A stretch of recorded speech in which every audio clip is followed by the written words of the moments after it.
Hello everyone.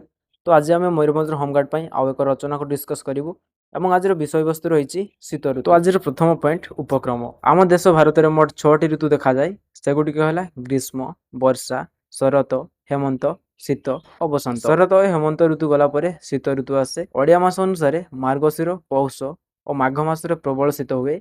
इंग्राजी मास अनुसार नवेम्बर मासर February मास पर्यंत शीतलर प्रभाव रहे। यह ऋतु समस्त अति आरामदायक होता है। 2 नंबर पॉइंट रही प्रकृतिर सुंदर रूप। शीत दिन प्रकृति एक नुआ रूप धारण करे। आकाश निर्मल और नील देखा जाए। सकाळु चारिआडे धड़ा कुहुड़ी घेरी रही थाए, जेउथिपाई दूर जिनिस देखा जाए नहीं।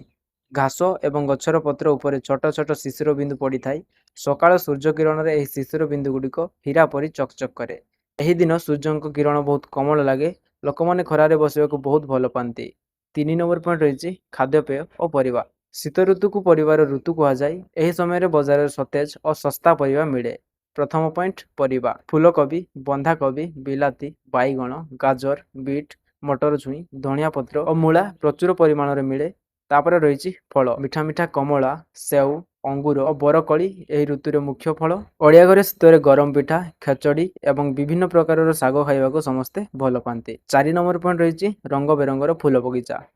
शीत दिन बगीचे नाना प्रकार सुंदर फूल गेंडु, सेबती, डालिया और जिनिया परी फूल बगीचा हसी उठे। बहुमाछी प्रजापति माने फूल उपर बसी महू संग्रह करती। फूलर मनोरम बास्नार परिवेश महकी उठे। 5 नंबर पॉइंट रही वेशभूषा और चलणी। शीतरु बचाई लोक गरम पोशाक पिंधती। स्वेटर, जैकेट, साल, मफलर और कम्बलर व्यवहार बहुत बढ़ी जाए।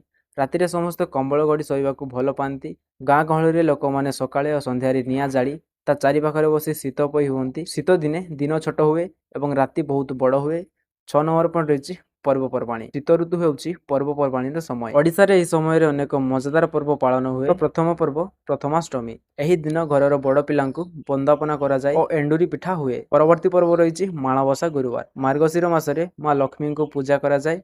परवर्ती पर्व होउछि मकर संक्रांति। लोक माने मकर चाउल खाती एवं गुड़ी उड़ाती। एवं शेष पर्व होउछि बड़ दिन। डिसेम्बर मासरे सांता क्लॉज आसती और पिला माने खुशी को पालन करती। 7 नंबर पॉइंट रही पर्यटन और बनभोजी। शीत ऋतु बुलिया सबुठारु भल समय। यही समय पिला माने सांग मानक सह पिकनिक जाती। ओडिशार विभिन्न स्थान जेपरिक नंदनकानन, कोणार्क, पुरी, चिलिका हृदय को दूर देशर सुंदर विदेशी पक्षी माने आसती, जहाँ देखा बहुत भल लगे। 8 नंबर पॉइंट रही उपकारिता और अपकारिता। प्रथमे देखिबा उपकारिता। शीत दिने आम पारिपाक शक्ति भल रहे, तेणु भल भोक लगे। यही ऋतु में पाठ पढ़ाई बहुत शांति मिले। तापर देखिबा अपकारिता। गरीब लोक मैंने जहाँ पाखे गरम पोशाक नहीं से बहुत कष्ट पाती। अधिक ठंडा जो बेले बेले ठंडा काश और ज्वर परी रोग हुए। 9 नंबर पॉइंट होउछि उपसंहार बा शेष कथा। शीत ऋतु होउछि एक शांति और आनंद ऋतु। सकाळर कोमल खरा और सतेज परिवा यही ऋतु को समस्त प्रिय कराई थाए। यह हमको सुस्थ रहिबाकु सुजोग दिए। पृथ्वीर प्रकृति को यह एक नुआ सुंदर रूप प्रदान करे। सेतिपई शीत ऋतु आम समस्त बहुत खुशी नहीं आसता है। तो ये थिला शीत ऋतु उपर आधारित करी एक रचना।